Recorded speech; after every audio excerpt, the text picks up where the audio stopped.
আসসালামু আলাইকুম রহমতুল্লাহ। প্রিয় দর্শক, শত্রুর নামের উপর 3 বার সূরা লাহাব পড়ে ফু দিন আর শত্রুকে জীবিত শেষ করে দিন। হ্যাঁ প্রিয় দর্শক, আপনার শত্রুকে জীবিত শেষ করে দিন। খুবই পাওয়ারফুল, ক্ষমতা সম্পন্ন একটি আমল আজকে আপনাদের সাথে শেয়ার করতে যাচ্ছি। ভিডিওটা কিভাবে করবেন বিস্তারিত ভাবে আমি এই ভিডিওর মধ্যে আলোচনা করব। তবে ভিডিওটি আপনাকে শেষ পর্যন্ত দেখতে হবে, না হয় আপনি বুঝবেন না। প্রিয় দর্শক, আমল কিভাবে করেন আসলে আমরা জেনে নিই। সর্বপ্রথম আপনি 3 বার ইস্তিগফার করে নেবেন। আস্তাগফিরুল্লাহ রাব্বি মিন কুল্লি যামবি ওয়া আতুবু ইলাইহি লা হাওলা ওয়া লা কুওয়াতা ইল্লা বিল্লাহি আলিয়্যিল আযীম। 3 বার ইস্তিগফার যখন পাঠ করে নেবেন, এরপর 3 বার যে কোনো দুরূদ শরীফ পড়েন আপনি পড়ে নেবেন। আমি দুরূদ ইব্রাহিম পড়তেছি, যে দুরূদ শরীফ নামাজের মধ্যে পড়ে থাকি।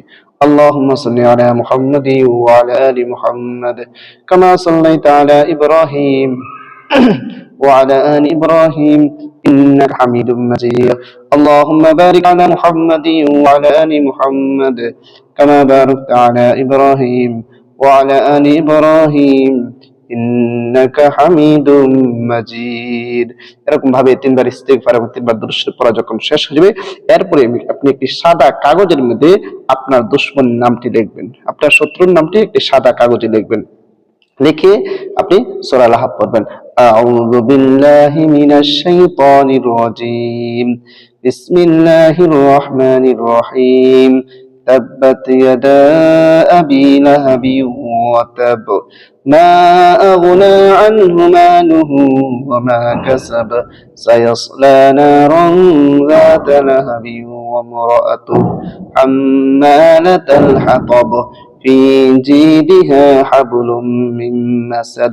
এরপরে যে কাগজের মধ্যে নামটি লিখেছেন সেটার মধ্যে একটি ফু বাতব করবেন। এরকম ভাবে এই নামের উপর সূরা লাহাব 3 বার পড়বেন। 3 বার পড়ে আপনি শেষে আবারও যে কোনো দুরূদ শরীফ পড়েন, 3 বার পড়ে নেবেন। সাল্লাল্লাহু আলাইহি ওয়াসাল্লাম, সাল্লাল্লাহু আলাইহি ওয়াসাল্লাম, সাল্লাল্লাহু আলাইহি ওয়াসাল্লাম। আপনার আমল করা শেষ। এখন আমরা জানবো এই কাগজটি আমরা কি করব। হ্যাঁ প্রিয় দর্শক, এই কাগজটি আপনি মাটির নিচে পুঁতে দিবেন। পারলে আপনি কবরস্থানে পুঁতে দিবেন, না পারলে যে কোনো মাটির নিচে আপনি পুঁতে দিবেন। এভাবে যদি পুঁতে দিতে পারেন, আপনার শত্রু জীবিত শেষ হয়ে যাবে। আপনার শত্রুকে মনে করতেছেন কাগজটাকে দাফন করা মানে আপনার শত্রুকে দাফন করতেছেন।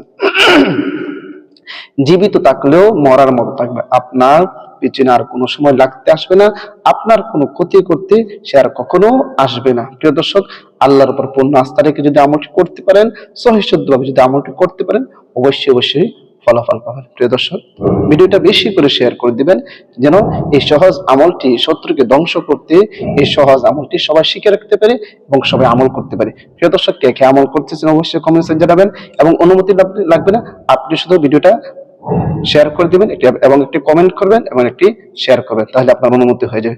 সবাইকে অসংখ্য ধন্যবাদ। আসসালামু আলাইকুম ওয়া রাহমাতুল্লাহ।